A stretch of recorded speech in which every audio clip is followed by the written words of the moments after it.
quoted by Martin Luther King, "It is the spirit and not the form of law that keeps justice alive." And we at Asian Law College celebrate the spirit of our very own young lawyers. Good afternoon, everyone, and welcome to today's webinar on the topic Classroom to Courtroom. Today we have amongst us participants, our very own legal aspirants, few who have spent a year or more studying law and few who have just stepped into this world as a new admissions. But what is common amongst all of them is the rigor, the passion, respect for justice, and tons of curiosity to know what next. How to actually become an outstanding legal expert? And who would be better to answer those questions than our esteemed guest today? Ladies and gentlemen, we have amongst us Senior Advocate Amarjeet Singh Chandu, Chairman, National Committee of Regional Affairs, INSAU, India. He is a Senior Advocate at Supreme Court of India, former Principal Counsel, European Union Commission, and former Additional Solicitor General of India, Delhi High Court. Sir has a degree in arts and in law from the University of Delhi. He stood first in law in the university and has also won the gold medal. He was awarded honorary doctorate degrees by the World Sikh University UK and the Amity University India. In 1999, he was designated a senior advocate and was appointed as the Additional Solicitor General of India in July 2009. Sir has successfully represented many corporate bodies, government agencies, and departments in many important matters. He was counsel for the Government of National Capital Territory of Delhi for more than 7 years. He successfully represented the Delhi Development Authority, various other government institutions, many nationalized banks and multinational banks and other corporates, Indian as well as multinational.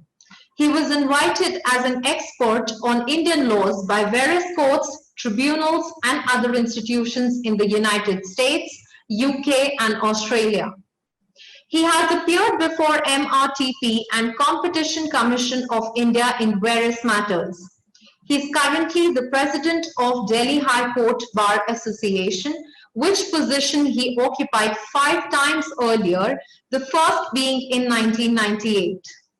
He is currently also, apart from being on board of various law associations, academic and other institutions, the Senior Vice President, Asia Pacific Jurist Association, Execution Member Bar Association of India, Senior Vice President, INSAU India, Member, INSAU International, President, Society and Insolvency Practitioners of India, Member, Governing Council, Indian Law Institute, a deemed university, Member, Commonwealth Lawyers Association, Member on the Committee of International Law Association for the Rights of Indigenous People, Senior Vice President, AGE Care Foundation.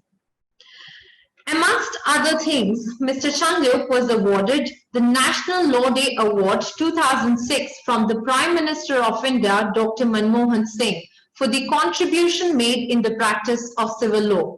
The leader in the Professional Leader of the Bar Award 2007 from the Bar Council of Delhi in March 2007. Award for rendering miraculous legal services from Delhi Citizens Forum for Civil Rights in 2002.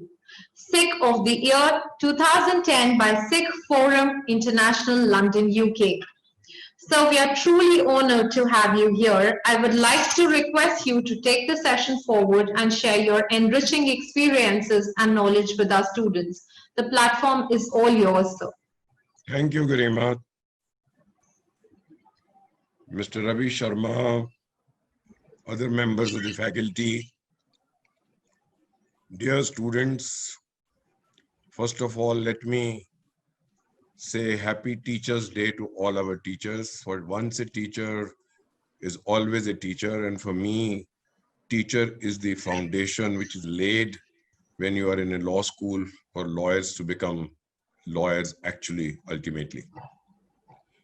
Let me also pray at this time that hope everyone is well in with you and your families, and pray that you remain safe and sound in this trying and COVID times. The topic that has been placed before you is classroom to courtroom. Well, I just wanted to, it took me back to the years when I was in a classroom in the faculty of law, where eminent teachers or professors like Professor Tripathi, Latika Sarkar, and eminent jurists like D.K. Singh were teaching me and probably laid my foundation to be what little I am, a small drop in this great ocean of legal fraternity. Let me confess to my students, especially, that I did not join law that I probably thought I'll be one day a lawyer, family, and always thought I'll go back with my father or my elder brothers, like a father to me even today. But destiny had to bring me this side, and consequently, it's just that I thought when some of my friends had already joined the bar and were giving me extraordinary experiences and adventures they were having in court. So I thought I must venture to see what best is available. And here destiny brought me to be a professional before you. Classroom is my foundation, and classroom will be your foundation, my dear young friends. Your teachers are actually laying your foundation to be what you see tomorrow of yourself. Therefore, my first request to all of you would be that you must, notwithstanding that I do not know whether attendance is compulsory or not compulsory, that's not important at all. To me, what is important is that you attend your classes, listen to your teacher, what she has to tell you. And let me give you a very small example of my own self with the interaction with the teachers. And I don't mean any disrespect to anybody. I had an honorable teacher with me who was a practicing lawyer at that time, then adorned the bench of Delhi High Court as Justice M.K. Chawla. And we, 4 or 5 students of our class, after his next lecture was to come, would decide that we'll tell our teacher that, sir, what did you teach us last time in Contract Act, for example? We did not really understand. Can you please repeat yourself? So the repetition meant was that we were given 10 minutes time to leave our class and assemble in the canteen. There was a canteen in barracks in the law faculty. Those of you who will ever go to law faculty of Delhi, you will find there are barracks, and those barracks, part of them are demolished now because of the new building, but part are still there. And there was a huge lawn outside, so we'll put our chairs there, assemble under a tree. 10 minutes were then given to us to order what we wanted to order at the cost of the teacher, whether it was dosa or whether it was an Indian coffee house or coffee only. And then the teacher would start and would say, Amarjit, please tell me, what did you understand in my last? What principle of contract act did I teach you?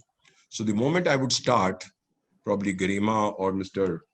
Ravi Sharma or all my classmates, whoever they were, they would then interrupt me to say, no, the teacher taught us this. So an interactive session between us brought about something which we could not learn ourselves in the classroom. Therefore, we added fuel to the fire in that contract act, if I can use that expression correctly, by an interactive session between the teacher and the students.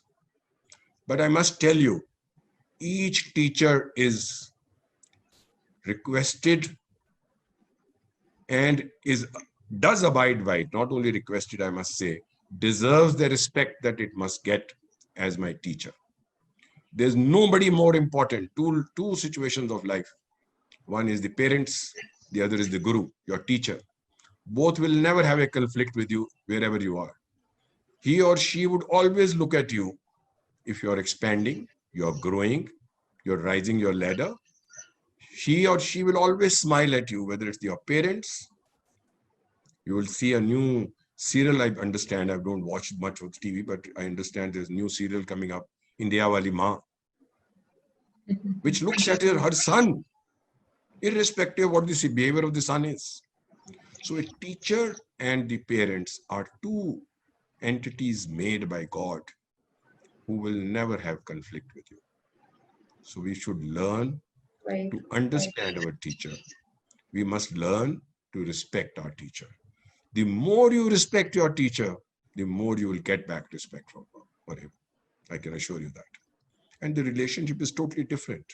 The relationship is, there's no blood relationship required, but the relationship of a teacher and a student is extremely important in your development as a lawyer and your foundation to be laid for your lawyer to be a lawyer tomorrow.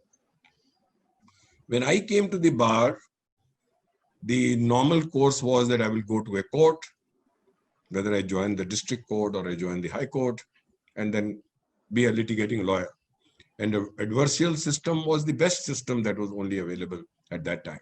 There were some tribunals, but they were very, very few. In Delhi today, we have 89 tribunals functioning. If I take district and other tribunals in question, the last one being coming from IBC, where insolvency provisions have been made operative in 2016, where we have NCLT and adjudicating authority also in Delhi, besides other, and the appellate authority also. But that was the only time when we could only go to court. But today you have avenues open to you. And I must share with you, the latest avenue that is coming your way is to be a mediator. We are soon going to have a mediation act in place. The Supreme Court has probably cleared the same in the administrative side, of course, the committee side, and it's gone to the government. And I hope the government may look at even an ordinance, but though the parliament is beginning on 14th of this month. But be that it may, one is expecting a mediation law to be soon in place. Therefore, one of the avenues that you will have is also not only going to court, you could always opt to go for a corporate practice, which normally people call a desk practice on your computers, where you're looking at agreements drawn, merger agreements, and do other things in regulatory work. There's so much of regulatory work today in relation to intellectual property, in relation to Companies Act, in relation to so many other things. The third is your profession is coming as a mediator. Your profession is bringing you as an arbitrator or an arbitral tribunal, practicing before an arbitral tribunal in commercial matters. We have already put in place the India in Commercial Codes Act 2016, where we have been amended in 2018, now where mediation has also become compulsory.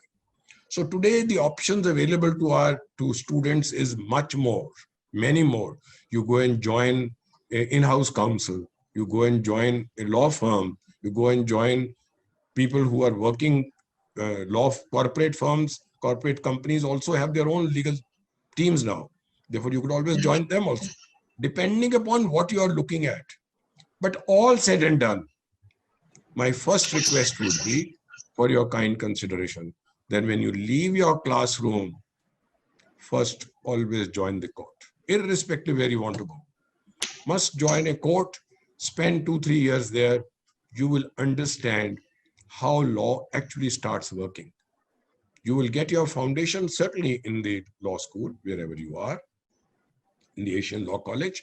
But actually speaking, how will you implement that law? Though time has changed now, I understand moot courts are coming up, everything else competition. In fact, we just held a competition with Whips College, which is part of Indraprastha University, where we brought a moot court competition because of the virtual situation. First time in the country, a moot court competition was held with the students, with 36 teams participating on mediation moot court.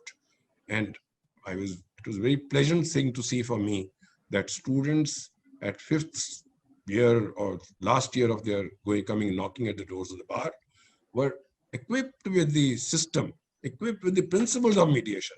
And I think they did wonders, both as a council and both as mediators.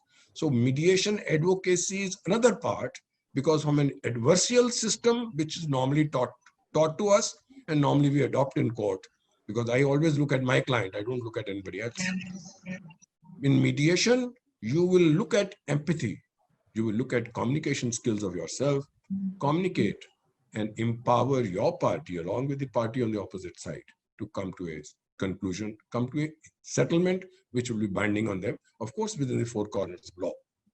Therefore, your opportunities are great, many more to join. Today, you have, the moment you finish law, you also get an opportunity to go and, for example, in Delhi, you can appear in Delhi Judicial Service and we become a sub-judge straight away. So these are avenues which were not available at the time when I joined the bar, but certainly are available to you now. But as I said earlier, it is, to my mind, imperative for anybody who wants to come in law as a practicing lawyer, whether he wants to ultimately go to the corporate law, he wants to go to become a judge, or he wants to become in a corporate house, or wherever he wants to go, he must spend, depending upon his circumstances, he must spend time in court, and fundamentally in a district court, because your avenues, your experiences will be much richer than you go to a higher court to look at. There's no point going to the Supreme Court and then going to the district court. It's always better to start from the bottom and climb up the ladder. And I can assure you, your experiences in court would be as enriching as you have your enriching experience in the Asian Law College. I have no doubt on that issue. This will be the way where you will learn the fundamental principles of law, but on its implementation, how it is done, and you will see a change. The same provision of law you will quote to Justice A or Judge A, he will react differently than a Judge B. So you'll also understand the psychology of a given case, where you should begin your matter when it comes to implementing the same principles of law which your teachers have taught you. I do not want to stand between you and the question answers that you want to put it to me. And I would look forward to answer all and every question that you want to give me to the best of my ability. But request you, before I end, that everything said and done, you must emerge out to be a gentleman, a great human being. You must have that empathy within you, where you must feed yourself that if you were in the position of the person who is in dispute, what would you do? Please have that. If you have, and I can end by saying, we had a great eminent Chief Justice of the United Kingdom. He was demitting his office, and in his farewell speech, question was asked by somebody, how did your lordship select judges? He said, I only looked at a person if he was a gentleman. If he knew law, it was an extra bonus. So for us, it's a duty cast on us. It's a calling to the bar. Calling to the bar means we should be great human beings. And if you're a great human being, you think about others instead of saying I. And I keep saying this to everybody. Time has come when we must adopt our constitution in practice. The constitution begins with the word we the people, not I the person. Therefore, we the people means I must adopt. I must look at my left and right, front and back, and see how can I carry those who can't afford to carry themselves or lacking in some part, if I can lift them by holding their hand. And with this COVID situation on, I think holding hand, notwithstanding that says you have to maintain distance, but I still feel if I stand by each one of you for time to come, then I've done my job as a human being. Thank you very much. Well, thank you so much, sir. I think your suggestions and knowledge and experience which you've shared with the students is something they were actually looking for, and they'll be applying this in future. As you rightly mentioned, I think empathy is the biggest life skill which lawyers have to adopt and have to swear by, and that's how we expect our students to become gentlemen first. So there are a lot of questions coming up and students are eager to have the answers from you. I'll start with the Q&A, sir. The first question is, the number of cases disposed of by judiciary during COVID-19 lockdown period was a unique achievement, as between March 24th to August 28th, 12.96 lakh cases were disposed by district judiciary, and Supreme Court has disposed over 15,000 cases and interacted with 50,000 lawyers through virtual medium. Can we say e-court appearance, e-filing and e-court hearing will be the new normal in the Indian judiciary from now on? Well, Garima, I do not wish to predict that should be the new normal. I pray to Almighty that if every sin committed by each one of us must be forgiven by it, and we should be out of this COVID, because what you learn, what is your experience in a physical hearing can never be there in a virtual hearing. But having said that, the situation today, as it seems to me today, notwithstanding that our infrastructure was not all over the country, some parts of the country like Delhi, we already had infrastructure in place, but in many far-flung areas, we did not have any infrastructure in place where we could have virtual hearings of courts. Notwithstanding that position, I think the bench and the bar have done a commendable job in this COVID-19 times. We have risen to the occasion, and to ensure that access to justice, which is the constitutional ethos of our Constitution of India, is given, no way becomes diluted in any manner. And wherever the need was arisen, we went to the court and we were heard by that. This new normal is a situation that we need to create an infrastructure. There's no doubt about it. We need a bigger infrastructure now. We do not know what times we are heading for. And it could be possible. We saw Delhi going to 634 every day. Now we have gone back to 3,000 people. I do not know. I don't know whether the message that I've got this afternoon of some people in the court itself were found infected by COVID. Now that would be a ground. Therefore, we do not want in any manner to ensure create an impediment with respect to the health of people, whether it's the lawyer or the honorable judges. It should be our first priority to ensure that all of them are healthy and are able to dispense justice only when they are healthy, both sides. If they're not healthy, they're not be able to go into do any access to justice is fruitless for us. But yes, looking at this present situation in the country, it looks to me that's the new norm. I do appreciate and accept that with all humility, that a virtual hearing can never be the same as a physical hearing. A classroom can't be same when a teacher is teaching you physically and now with the virtual situation. But if the circumstances are so warranted today, we must continue our effort to ensure education. We must continue our effort to ensure justice. We must continue our effort to ensure that access to justice is not in any way diluted from this citizen. Consequently, this seems to be the norm today. I find many infrastructures have been created. For example, the Supreme Court itself has created an infrastructure which it did not have prior to COVID. And now with the new situation coming up, it looks to me for at least for some time till we are able to get a vaccine, we are able to distribute that vaccine of COVID to all the population of this country, ensure that everybody is safe, we will have to adopt the virtual hearing. And to me, it looks, I think the bar should have taken note of this. They should not have protested for a physical hearing, because we should not, under any circumstances, especially in this fluid situation that we are in till the vaccine is coming, we should.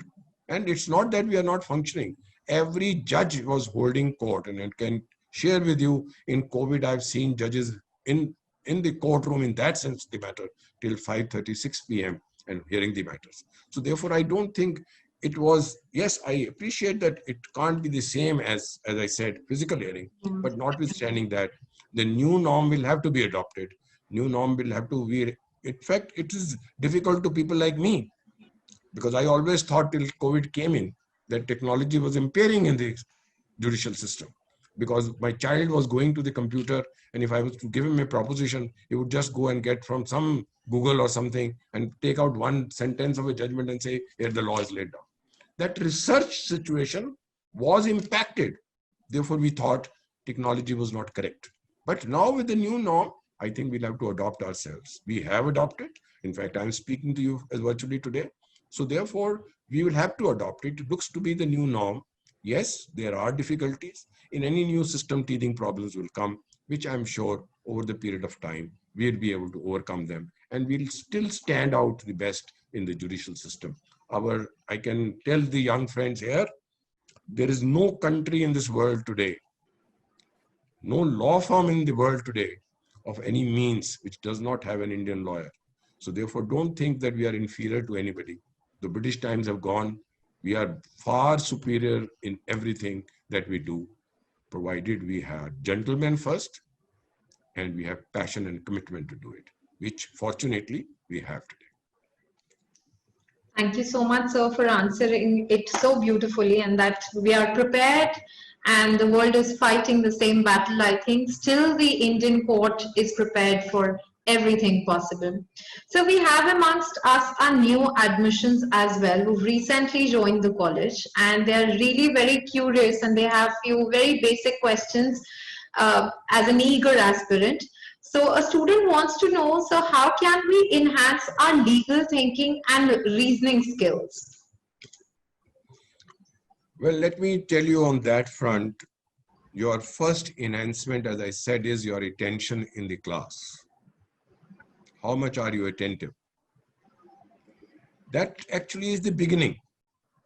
Because if a teacher teaches you, let's say something in tort or something in IPC, then I would request that you go back to the library and look for yourself what the honorable teacher said. Is there a change in law? And if there was a change in law, what would be the situation then? And go back to the classroom next time. And with all humility at your command, with utmost respect, say, sir or madam, this provision of law has been changed. This amendment has come. Therefore, this amendment may bring a new dimension to the provisions of law. That will enhance your thinking in law. That will enhance your capacity to think, innovate something new. And as I say that every time to all students, your first lesson is to learn the statute, how to read the statute. Some of you who have just joined the law college will probably take little time. Don't worry about it. Nothing is going to happen. You have 5 years ahead of you. I'm sure you will be imbibed by all skills to read a statute. You must read the statute, read that section. Don't go to the computer to see whether the Supreme Court or the High Court has decided some case on it. No. First see what the statute says. Interpret it yourself and then see if there's any judge who supports your view. If he does not, then argue against him. No problem. Because you will find many times judgment is against you. Your judgment is against you, but you have to make a distinction in the judgment before the court. So therefore, your thinking acumen will develop over a period of time. It's an experience situation. And I keep saying to my friends who will join the bar, as a president of the bar also, and I was wanting to, lest I go out to the bar tomorrow, and I wanted to correct Garima that I'm not the present president of High Court Bar Association. I am demitted that office. I held that office for 6 times, no doubt about it. But today there's somebody else in the position. I have in fact yesterday been given that honor to be elected as the president-elect to the Bar Association of India today, which was at one time by Mr. Sheetalwad and then Mr. Fali Nariman. So I'm heading towards that side, but that apart, that doesn't matter to me. What matters to me is, am I worthwhile to serve my community and in turn indirectly serve my nation? That should be my motto, and that's the way I look at you.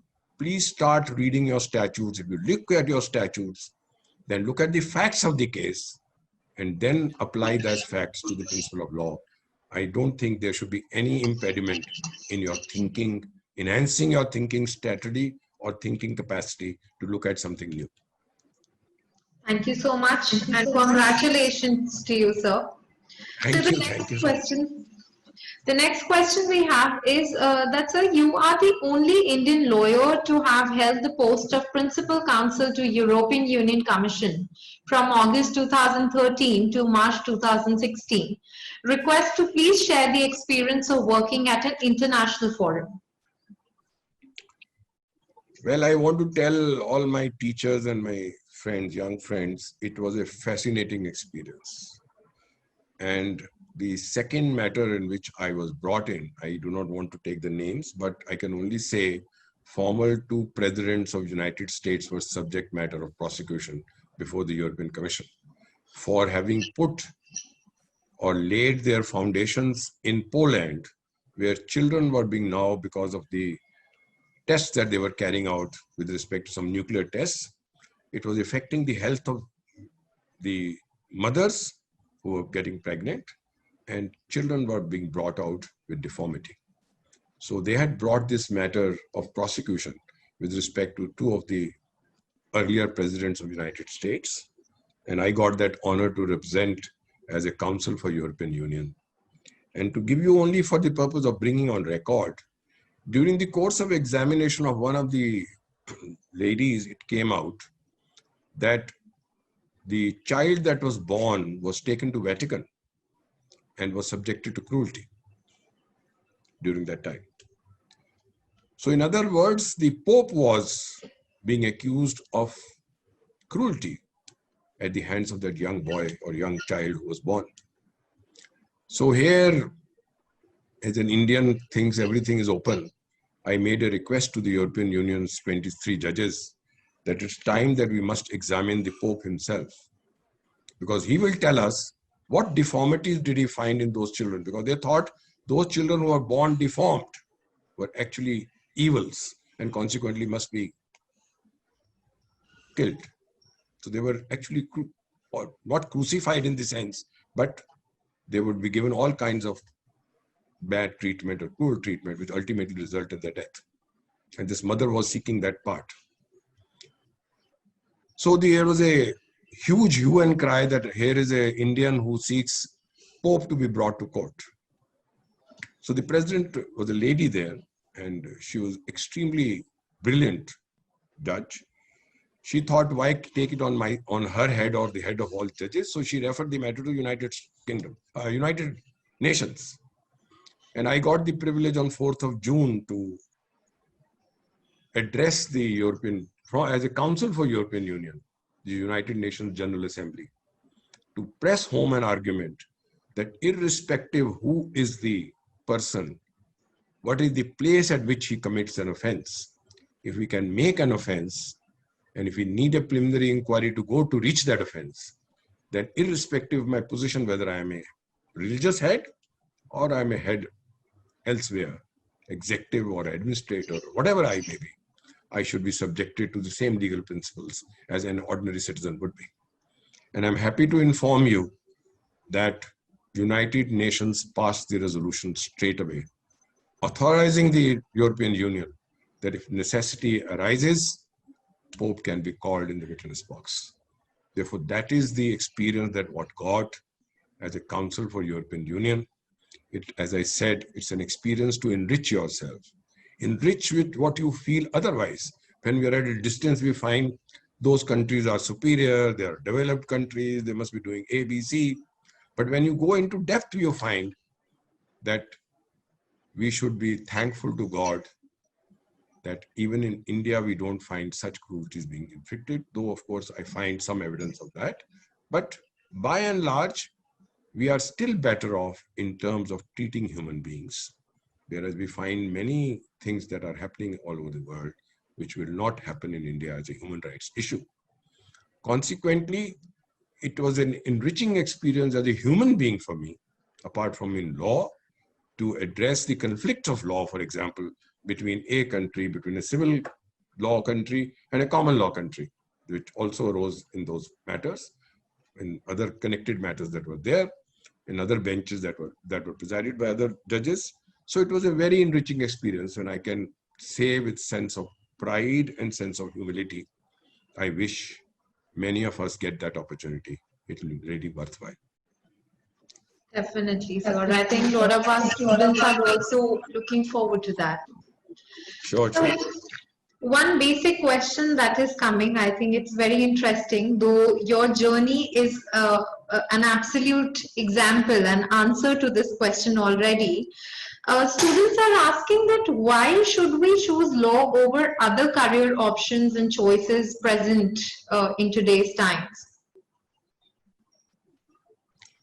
Well, to my mind, you should choose law for basically a few reasons that I can give you. A, it's a profession, with the only profession in the world which is a calling to the bar. You're called to the bar. You are not in employment. You're an independent person of yourself. You must be as fearless as you ought to be. that is expected of you. Whereas when you go to any other profession, though I'm not saying professions are bad, but law has a distinction. It is one profession where you are subjected yourself to law, subjected yourself to the discipline of the court, yet you're independent. A great independence of thought process is brought to you. When you look at a brief of a case or something given to you, you apply your mind afresh, notwithstanding that you may have done 20 more cases earlier on the same law. You will apply a fresh principle of law. That's why I said it is necessary for me to look at the principles of law enshrined in the statute itself first and apply it again and go back to the court. This is the only profession which assists the court in getting justice. And justice is part of your preamble in the Constitution of India. No other profession does it. I do understand we used to always salute our warriors who were at the war front, our army, navy, and air force. But with the news COVID-19, we found nurses, doctors as also our warriors. But a lawyer is always a warrior. He's always been a warrior, for he stands up in court. His duty towards his client is, yes, I agree there is. But his foremost duty is to see what? That justice is delivered. And he helps the court, assists the court in delivering justice. And that delivery of justice, whether it is against him or for him, is immaterial as long as he agrees and does his duty passionately and does his duty with commitment that truth must prevail. If truth is enshrined in my Vedas, truth is enshrined in my history, culture of this country, then truth is only prevalent, though most of people accuse us that lawyer never speaks truth, he always speaks lie. But I don't think so. My experience at the bar today tells me that it's more often than that we may be able to twist those facts in a way that it looks I'm telling a lie. That is entitled, that's the skill. That's nothing to do with that I'm telling lies. Instead of saying that somebody's marriage is void or the contract is void, I'm actually saying these parties were not capacitated to enter into a wedding because there was a Sapinda relationship between them. For example, just to give you an example, or the contract is void because it violates a particular law. So you're not really saying anything jhoot, anything which is lie, but you're presenting your case in such a manner that justice gets delivered. Therefore, for the justice to put your skill at place is not telling a lie. Therefore, you are bringing justice to that. And please look at it from this point of view. COVID-19 has taught us another lesson. I found lawyers who have done their job not only in the court, but have provided food, shelter to migrants, to people who actually need it. They've gone to villages. And to add to that, I must say that in 2006, we established a mediation center in Delhi High Court. Today, we have almost roughly about 80 matters a day. And international people who come from outside the country ever visited our center thought it was something like anything to reckon with internationally. It was so well made. But that's not important. What is important is that some of us have taken upon ourselves, gone to bring awareness of the legal rights of farmers, legal rights of people who are in rural India, who do not have access to lawyers so much, to tell them what are their rights in their land, what are zamindari rights, what are rights in khasra girdavri, what rights do they get when you get khatoni. All those questions we have raised before them and make them aware that ultimately to every dispute resolution, though you have a panchayat in a village, panchayat is now recognized in the constitution, but panchayat is now in a different forum also. Consequently, you must resolve your disputes, intercede between the parties. And I have no hesitation in accepting it, that none else but the wife of our Honorable Judge of the Supreme Court, Justice Nariman, is chairing a committee with us in our other organization called Madhyam, where we have gone to schools and seen how we can bring this capacity building in our children how to resolve their disputes even at that age. Therefore, the situation is changing. The world is changing. Therefore, I should not be only adversarial, but I should also look at how do I resolve. And resolution is to, because that resolution brings harmony in this society. That resolution brings the two neighbors will live happy forever. Two relations will live as relations forever. And that is only possible by a lawyer, not by any other profession. Well, very well said, sir. Indeed, this idea, the skill of resolution is something we all need from a very, very young age. And this profession is something which talks about and which actually applies this skill set. And as you said, the independence of thought, I think it induces a lot of wisdom in somebody. So one question is related to this particular statement of yours only, that is there a pressure of performance in each and every case when you appear in the court? Well, I don't know whether I can use that expression to say pressure. Let me give my young friends an example that supposing Garima as a professor or my teacher gives me an assignment, says you please read AIR 2019 Supreme Court, page 220 and come prepared tomorrow in my class or day after. And I don't read it even. So I'm insecure. I do not know. You may ask me a question which I may not be able to answer. But if I'm prepared and prepared to see any eventuality, that's why I said the independence of thought, innovation of thought, you may be able to bring in if you're prepared. So there's no challenge of performance or there's pressure of performance, I would call it. Yes, there is sometimes pressure on us because if you have a matter in one court and you're called in another court also, that's certainly a pressure that you feel, how will I reach two places? I can't go to two places. But by and large, the court is very accommodative. So if the court finds you're already on your legs in some other court will always accommodate you. Maybe after 1 hour and 2 hours, you can go there. But there's no pressure. And my request would be in court specifically, if a lawyer is cool, his power of innovation is far superior than a person who goes in anger or goes in pressure. Pressure only comes if you've not read your brief. If I go to the court, I've not read my brief, obviously the judge is going to put 2 questions to me. I'll come under pressure that I don't know how to answer it. Therefore, if you're prepared with your facts, which should be on your fingertips, and you know the principles of law, then you will assist the judge, even if those 10 questions are put to you, in a manner which you feel will be the correct position. And maybe correct the judge on many times to say, this is the correct principle of law to apply. And consequently, if you apply that principle to this law, justice would be delivered at this place. Therefore, I don't think there's any performance situation. And many times I find people say, law profession is very saturated today. I understand in Noida itself, there are about 41 law schools or something, which I'm told. I don't know how far that figure is correct. That's not important. More the better. I'll have more competition. But have a healthy competition.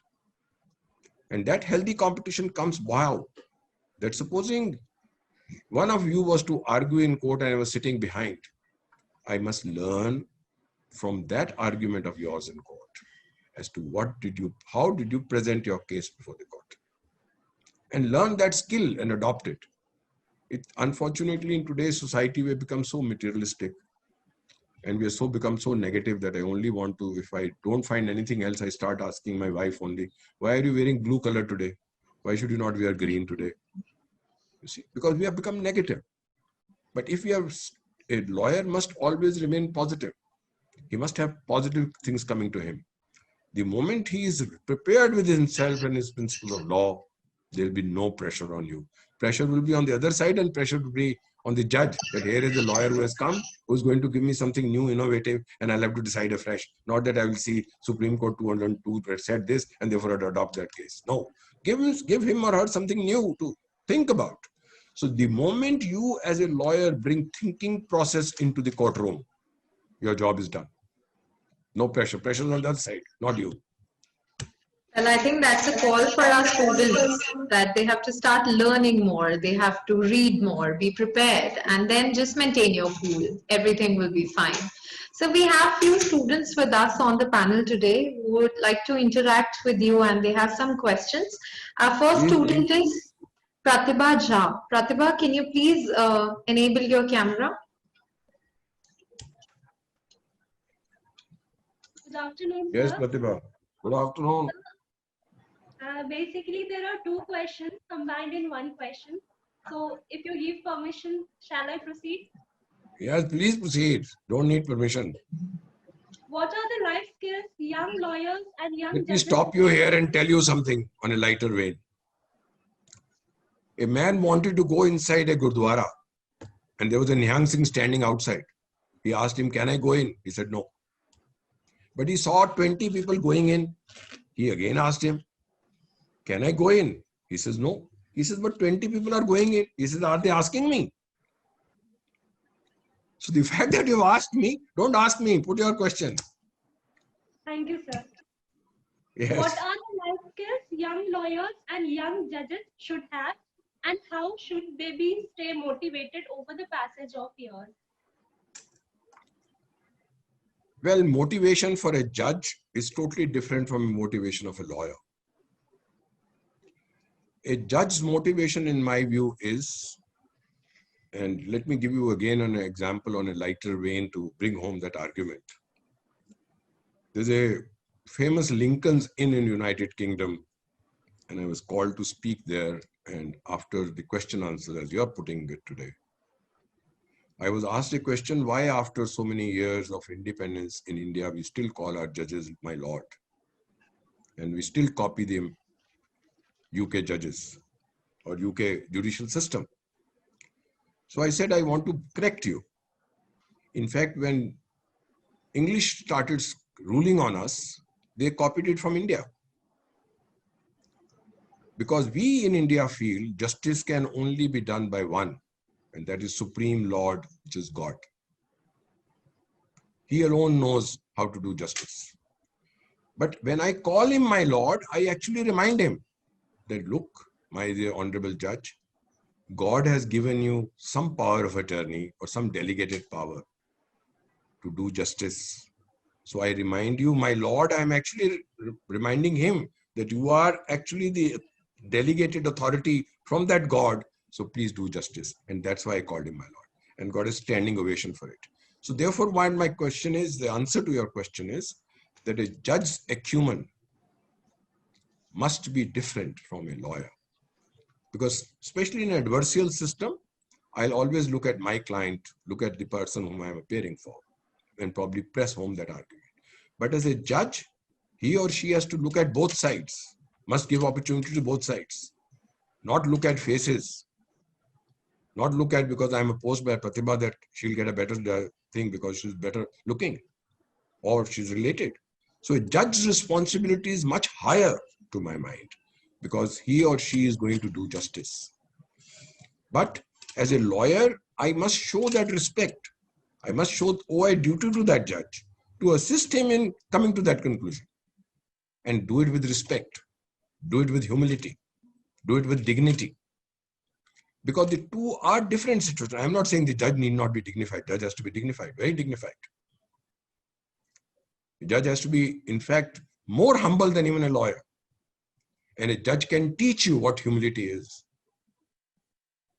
And when you will go to the bar, the situation has changed, no doubt. But I can tell you, at the time when I joined the bar, and when you're seeing in the first one or two cases, you were fumbling. The judge said, "Is this your first appearance before me?" "Yes, my lord." And notice was issued. Interim order was granted. Not there. Next hearing, he would ask me whether you got material instructions, means did you get your fee for the last time or not, or whatever you have fixed. And if you have not got it, he will adjourn the matter even for 2 days and to ask your client to make payment to you. Now, this was how you develop the bar. You encourage youngsters. And I can assure you, bench, whether it is a tribunal or it is a Supreme Court or is a High Court, I mean, exceptions are always there. I'm not saying that. But by and large, you will find a youngsters will get a better opportunity of being heard than oldies like me. So don't worry about that part. They will give you respect. They will tell you what to look at. And from my own experience, I can tell you, I got many times parts of the judgments. You get AIR part, you get company cases part. The judge flagged the judgment and said, if tomorrow you can distinguish this judgment, order is yours. Now, this is how you evolve the system. You evolve new people to come involved, encourage them, give them a pat at their back to say, if you work, and I keep saying this, that a lawyer, whether a male or a female, has to commit adultery in this if he becomes a lawyer, because he gets married to his profession first and then gets married again. So that technical sense, you are in adultery. But yes, if you get married to this profession as a lawyer, nobody can beat you. Well, I think, Pratibha, you must be really very motivated and relaxed now listening to this. Okay, can we have our next student, Akash Mishra, please? I think that's Aksha Mishra. Yes, Okay. ma'am. Aksha Mishra. Good evening, sir. Good evening. So first, I want to wish you a very happy Teachers' Day on behalf of Thank all you my so much. ASC friends as well. Thank you so much. Because there are so much we have to learn from your journey as well. So my question is that as we all know that you was invited as an expert on Indian laws by various courts and tribunals of United States, United Kingdom, and Australia. So, so I want to know that what challenges have you faced? Well, the challenge is like this: when you come as an expert on an Indian law. Yes, sir. Let me give you with an example. It's much better to look at that. Supposing it was a case where there was a dispute between brothers who have their ancestral property in India, and they also have a sister who lives in India, and they are fighting a battle because their main business, companies, professions, whatever they're doing is in United Kingdom or United States for that matter. United States is what you asked me. Now, in that litigation, the judge wants to understand the Indian law from the perspective of, because one of the things that is said against Indian courts is delay. That if I go to India, because one of the objections the other side raises is that this is relating to an immovable property or a business entity in India, then why should I do it in New York? But there are main other things. There are also businesses in New York. So therefore, the question before the court is, should I bifurcate it? Or can I do that justice here today? This question, of course, in our Supreme Court has decided this, that even a foreign law you can bring into this country, you can plead that foreign law as a question of fact, and that other party will look at it, the law can always be applied. Now, in this situation, the court wants to understand how much time will it take in your court if this matter was to go to Indian court or to Delhi court, or wants to understand what are the principles under the Hindu Succession Act. You must have seen as students of law, if you're not new entrant, that we saw co-parcenary rights coming on girls. There was a conflict of opinion between the Supreme Court, and it went to a larger bench, which has just been decided in 2020, to saying that like a son, the daughter also gets co-parcenary right from birth, though the right has been recognized in 2005 amendment of Hindu Succession Act. Now, their judge is not akin to that part. He doesn't dispense justice on Indian law. So an expert is called into the witness box to answer those questions. And in relation to the facts of that case, he goes as a witness actually. Like any expert that you engage, supposing you want to do a valuation of a house, or you want to bring somebody else as a chartered accountant, as an auditor of a company, who will be an expert. He will be examined in court to see if the balance sheet of the company is correct or not. So similarly, as an Indian lawyer, you are called upon there to explain to the judge, iron out the differences that are there, and explain to the court as to how Indian law in the facts of that case has to be applied. So the experience will always be, every experience of going to any court in the world, including even if I go to Ghaziabad, is a different experience. So it's worthwhile going. Okay, thank you, sir. Thank you so much, sir. Next, we have with us Preeti, who has recently taken admission at our college, and she's very inquisitive and passionate. Preeti, can you please present your question? Yes, ma'am. Greetings, Your Honor. Thank you. It's a great privilege for me to avail this opportunity to speak to you, sir. May I ask you a question? Sure, please do. On what parameters, apart from his or her interest, a young lawyer can choose the career in a matter? The fact that you have chosen to do law itself is that you have already chosen one step you have taken, Yes, sir. and I'm sure you have taken it consciously.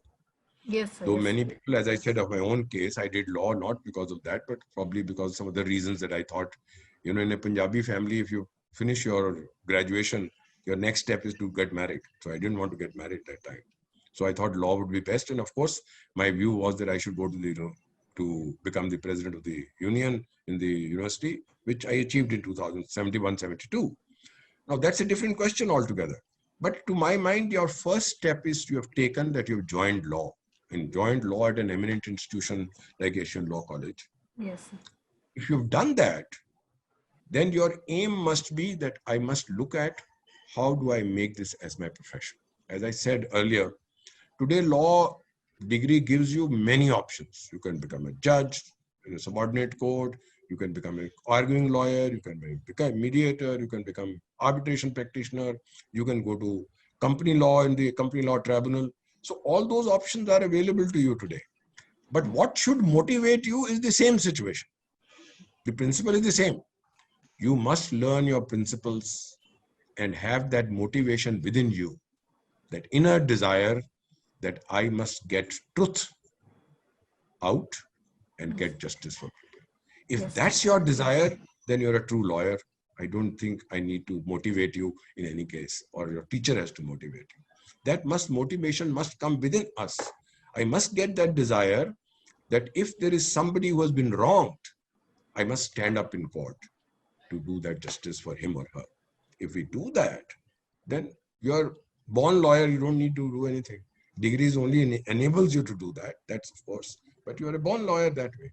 Therefore, we need to bring that capacity building in our children today, that he or she who joins law must be inspired, must be told, must be brought to her notice or his notice, that his duty is not only, his duty is to his family, no doubt.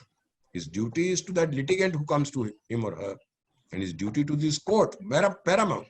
And when he discharges that duty to his satisfaction or her satisfaction, what are you doing? As I said earlier, you are bringing harmony to people.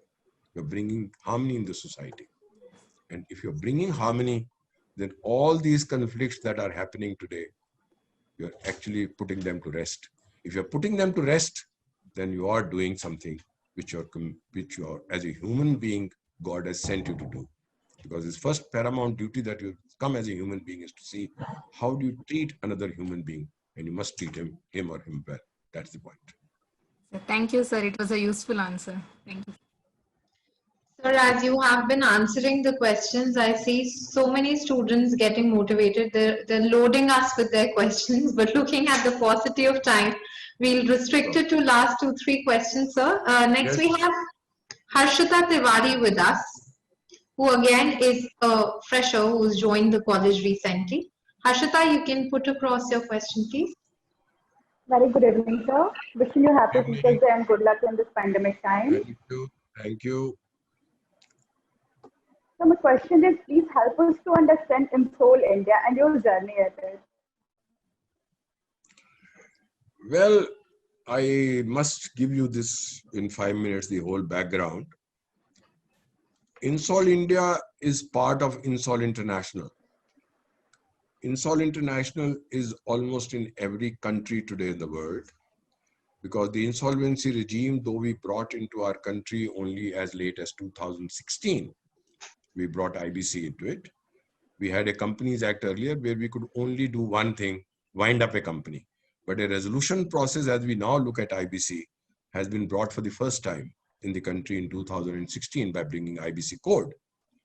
However, one of our honorable judges in Delhi had gone for an international meet in insolvency, and he got motivated that we must have an insolvency organization in the country, and therefore INSOL India took birth. The first president of INSOL India was Honorable Mr. Justice Manmohan Singh, and The second was Honorable Mr. Justice A.K. Sikri, who just retired from the Supreme Court. And then the third third president of that INSOL India was Honorable Mr. Justice Sanjay Kaul, who is still adorning the Supreme Court of India. So it was a long journey. I was the first lawyer who has taken over as the president after Justice Kaul demitted office. But the journey has been that I was not even a member of INSOL India. I was motivated to come into it as a member and do a function. And when there was no insolvency and bankruptcy regime in this country, in that sense of the matter, we have an old act of bankruptcy of 1920, where individual incapacity comes into play or bankruptcy comes in. There was no insolvency or resolution process, as I said, for corporate debtors. But we as INSOL India, looking at international principles, went round the country to make aware people that there is something called bankruptcy. On the lighter side, people used to say, a Marwadi family, kitni bari usne apna diwala nikala is good for giving the strength to his son when he gets married. But that's not the situation today. There's no stigma attached to that insolvency. It's a way that we look at today. And I think one of the biggest reforms that we have brought in by bringing insolvency, because the same venture, the same material, the same industry is made available to a new regime, a new board of directors, a new people or professionals or otherwise, so that the same industry is made useful for the economy of the country. So it's actually an economic measure. And therefore, for me to come from a member to become the president of the INSOL India, it's a journey worth traveling. It gave me experiences to hold conferences when there was no insolvency regime in India, right in Ceylon, in Colombo. It gave me experiences to hold interaction with people all over the world, to learn how principles were developing till we brought our own insolvency regime in 2016. And I must share with you that though the act has come or the code has come in 2016, India won the award of the best jurisdiction in insolvency at GRR in London in 2018. Therefore, that has been the journey of insolvency. That is the journey of INSOL India. And that's one of the professions today as a resolution professional or a practitioner in company law or IBC that the youngsters can look at. Thank you so much, sir, for enlightening us with your experiences. Thank you. Thank you. Okay, we have our last student here, sir, Aptkam Sharma. Good evening, sir. Good evening. Sir, my question is, what is the most difficult task for a lawyer when he or she is in a courtroom? I said that, answered it. You have to maintain your cool. Yes, sir. You may be subjected to. There could be times, and on the lighter vein, I can tell you there could be possibility that the judge has not come well fed from home. Sir. Maybe his wife was not very happy with him on that very day, or he could be in some bad mood for some reason, or he finds a different way he looks at your brief than you look at it. So maintain your cool, first question. And the fact that he does not agree with you does not mean that you start getting angry or start losing your cool. No. Leave that question. Take him to what question he's asking you. Answer that and bring him back. That's your art. That's where you will get your art from. And that's where you understand how do you present your case before a court. So you have to learn. The first thing that you have to understand is respect for the court. Because to my mind, if I can't respect the court, nobody will respect me as a lawyer. Yes, sir. And I keep saying that if this country does not have litigant, then there'll be no need for a court. I'll be irrelevant, judge would be irrelevant. So the foremost person who must be given his respect as a human being must be the litigant who has come to court with his grievance or her grievance. Your second, as a lawyer, when you're entering the court, must ensure that there is a self-discipline that is imposed on you, so that you are not talking something which is nothing to do with the case. You must be precise, to the point, and also answer first of all if the judge is raising a question to you, rather than saying, please listen to me first, then I'll answer you. No, answer his question and then do that. And I'm sure with the experience that you will get, you people are far ahead of us when we came to the bar. When you people will come, you are far better equipped, you have far better knowledge, you have far better tools. We did not have internets with us, boss. We used to get such big digest in a year, go through the entire digest to find a case. Today you go at a click of a button, you get the judgment through. So those facilities will certainly facilitate you to become a better lawyer.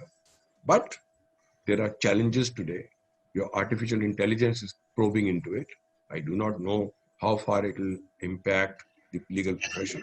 But I still feel if lawyer has to remain what lawyer in India is, then artificial intelligence may be good enough for us to take into stride. If I have 20,000 pages of the brief, maybe artificial intelligence may help me to bring to it to 5,000 and say these are relevant, remaining 15,000 may be taken away.